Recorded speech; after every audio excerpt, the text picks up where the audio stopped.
some snapshots. No nation serious about bettering the lives of her population depend on just thermal and hydro for power generation alone. To achieve sustainable power supply, a decentralized or better still diversified power source is the key. Renewable energy and energy efficiency have been recognized as the twin pillar of energy security. That's my colleague's word every time.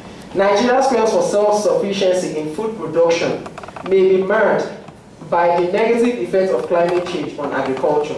We must act against adverse climate change, not add to it. That is Chukwuma. So let's go green, make a clean world, and be happy. Thank you very much.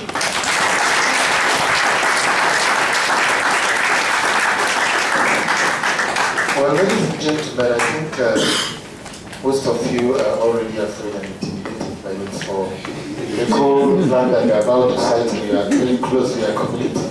So let's take some questions and comments on the presentation before we move to the next session, which is going to be done by the chairman of NEC and his representative who just arrived. So can we have questions and comments on this presentation? Let's take say 5-10 minutes.